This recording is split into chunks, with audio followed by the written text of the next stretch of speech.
Adventure awaits on the left and Adventure beckons on the right. If you look closely, there's also an Adventure class motorcycle hanging from one of the trees behind me. You can't see it, but I can. The camera is also being operated by an Adventure class motorcycle. Why am I mentioning this? Because the current market reality is that for a touring motorcycle to sell, it has to be at least a little bit adventure. Well, but first I should probably introduce myself. Hi, I'm Konrad from the world of motorcycles. Right now I'm in Spain at the presentation of the new Honda NT1100, a motorcycle with which the Japanese manufacturer has decided to go a bit against the current trends. What's more, not only did these remarkable motorcycles go completely against the prevailing trends of the market, but they also truly took us on a nostalgic journey back to the past, because this is indeed the very first, in I don't even know how long, truly dedicated touring motorcycle that is purely and unequivocally road-oriented and doesn't pretend to possess any off-road capabilities or rugged DNA whatsoever, which is quite refreshing. It's simply a classic touring bike, just like in the good old days. Honda did something very interesting and very cool, because based on a strictly adventure motorcycle, the Africa Twin, they created a bike that hardly resembles it at all, yet technically is almost identical. This remarkable transformation showcases Honda's innovative engineering and design prowess. Well, here Honda took a slightly different approach than, for example, Kawasaki or BMW, which put their typically road-oriented touring motorcycles into the adventure segment, like the Versys or the S1000 XR. This is a motorcycle that took a lot of flack online, even before it managed to appear in Polish showrooms and on Polish streets. A number of criticisms have surfaced. The first is of an aesthetic nature. Well, there's no point in arguing about that. You either defend it or you don't, because everyone has their own taste and everyone can see what this motorcycle looks like. However, the second criticism, which is a bit more serious, is that Honda simply took shortcuts and wants to sell us a reheated cutlet. Well, I've just had my first ride. I've checked out more or less how it is, and I'll simply share my opinion with you. I have to give the Japanese credit for not pretending at all that this motorcycle is anything more than what it is. No lofty theory has been concocted for it, like it's some new era of touring or anything of the sort. In my opinion, they deserve great recognition for what they've done with this design, having simply the off-road Africa Twin at their disposal. I won't go into all the detailed technical aspects now, because they're widely available and well known. However, to put it very briefly, the frame of this motorcycle is almost a one-to-one copy from the Africa Twin. It seems that only the mounts for the two front radiators are different, as here they've been replaced by a single one. And here the exhaust mounting has also been positioned lower than in the Africa Twin. The engine is identical. Here the entire cockpit, handlebars, switches and display have all been taken directly from the Africa Twin. So if someone has ridden the Africa Twin and switches to this motorcycle, they'll feel right at home, because everything here will be familiar. The main difference between this motorcycle and the Africa Twin can be found primarily in the rider's position. Here it is shifted a little more forward. It's a position that is very much road-oriented. The intention of Honda's specialists when creating this motorcycle was not to revolutionize the segment, but simply to build a machine that current users of models like the CB500X or NC750X could switch to. Simply a road motorcycle that is a bit bigger, faster, and has more storage capacity. In other words, something someone can switch to if they want to move up a level or perhaps ride with a passenger.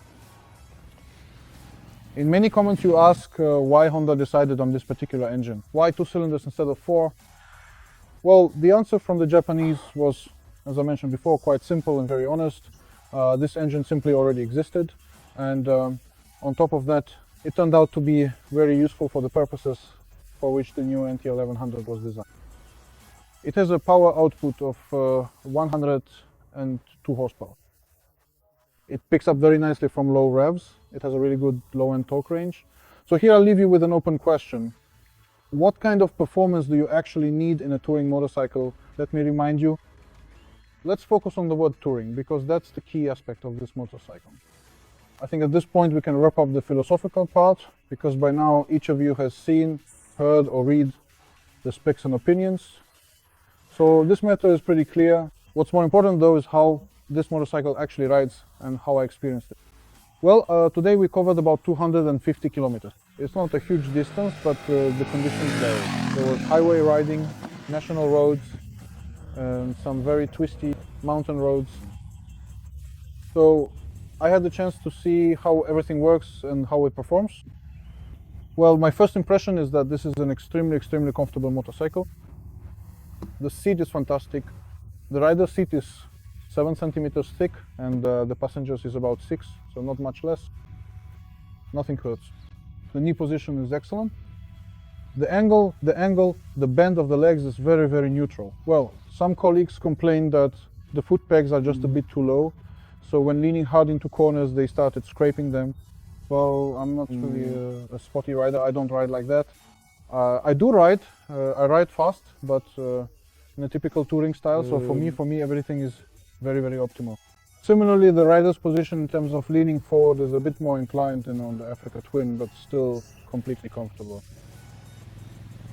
Okay, the touring package that Honda has prepared as standard really deserves a lot of praise. Well, the most important thing is the windscreen, which you can see here. It's very large and provides good protection against the wind. Well, there was no rain, but you really couldn't feel the wind here on the upper part of the body or on your legs. That's partly thanks to these deflectors down here and the extended section around the fuel tank. The windscreen provides excellent protection, especially when riding on the highway. In its highest position, with my height, which is about 185 centimeters, I think that if someone expects complete silence, they'll probably want to install either a slightly taller windscreen or a deflector. However, for people up to about 180 centimeters tall, this windscreen in its highest position will be completely sufficient for highway conditions. It has manual adjustment. You simply adjust it with both hands. Well, in the lowest position, you're basically riding a naked bike, and it's nice that the wind just flows around you freely. A very interesting and clever solution used by Honda are these small wings made of transparent material. They replace handguards and do it in a completely reasonable, completely effective way. The wind doesn't blow over your hands. I suspect that rain won't reach here either. You could easily test how they work by simply moving your hand roughly to this spot, and immediately you'd feel a pretty strong gust. So these little wings work very well here and keep your hands protected from the wind. Side cases are a standard feature on this motorcycle, and I can see a strong reference here to the tradition of the Devil model, which some people love and others hate. Well, I'm in the first group because the Devil was my first big motorcycle ever, so I have a very emotional attachment to it. Well, here the side cases are not integrated into the body of the motorcycle like they were in that model. They can be detached normally, but you do get them as standard.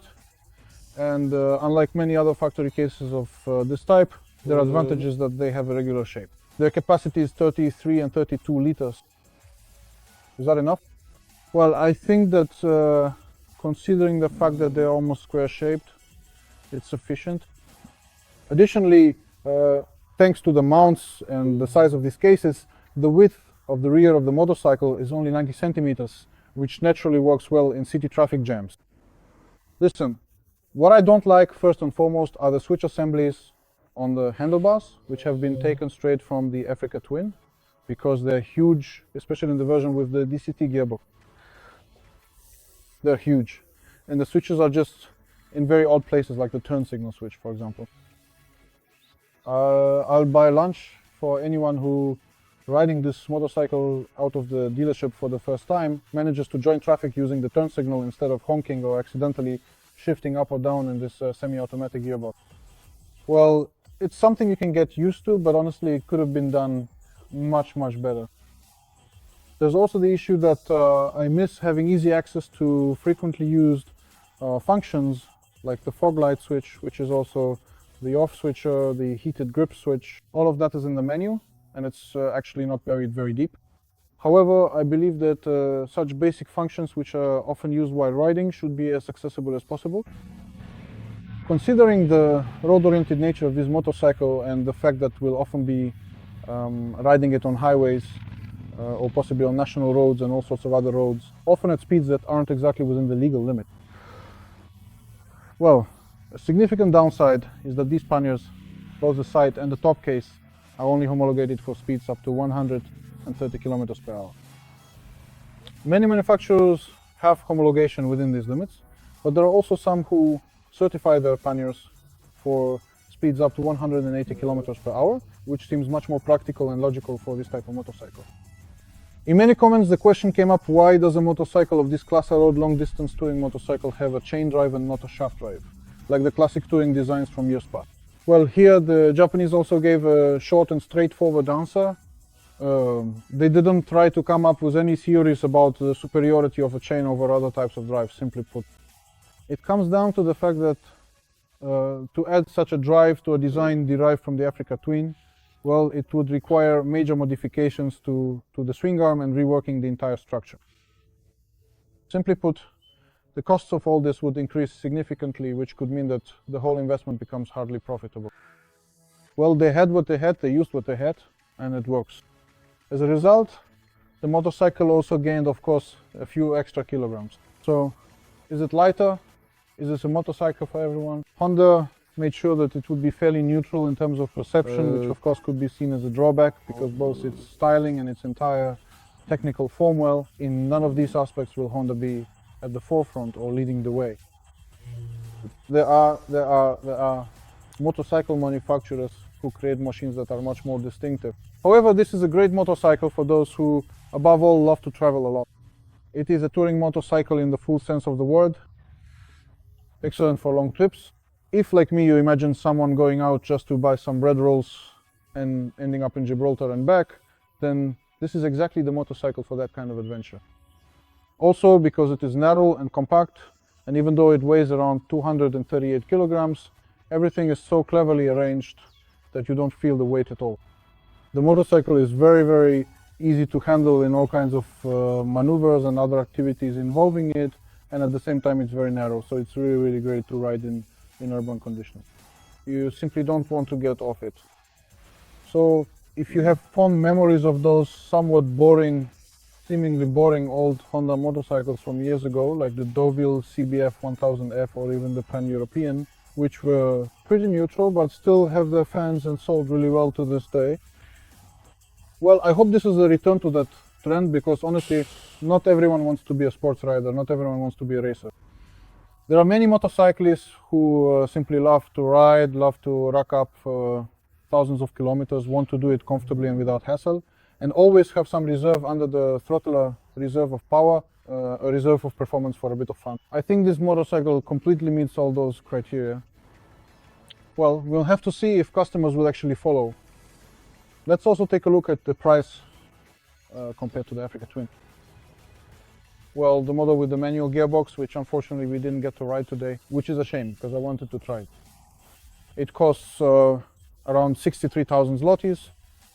The version with the DCT gearbox is a little over 75,000. Well, this manual version costs exactly the same as the base manual version of the Africa Twin. The one with DCT is about 2,000 cheaper, but it already comes with panniers included. So you just have to ask yourself, what kind of motorcycle do you need? It's definitely worth taking a test ride to find out if this is the bike for you, because no review, article or video can convey your own emotions and feelings about the motorcycle. It's certainly worth giving it a chance, because in my opinion there are no fireworks in this motorcycle. However, there are a lot of things, many things that I would like to have in a so-called bike to buy. You can admire and dream about many other machines, but when it comes to actually buying, we start making all sorts of calculations. Suddenly it turns out that bikes like the MT-1100 have everything we need, so it's definitely worth checking out. One more question, why this motorcycle and not the Africa Twin? I asked the Japanese engineers who created this machine about it. It turned out that many customers who came to Honda showrooms would look at and test the Africa Twin. Many of them were very satisfied with that machine, but they were intimidated by the fact that it is so tall and has a large 21-inch front wheel with a rather narrow tire, which simply didn't give them a sense of confidence in corners. So they wanted a motorcycle with a similar design, but one that was definitely more road-oriented, with a typical road-going 17-inch front wheel. And they succeeded. This motorcycle handles very, very well on the road. At no point, even in the deepest leans, did I ever feel like the front or rear would slide out on me. Everything works very well, so once again I encourage you to try it for yourselves.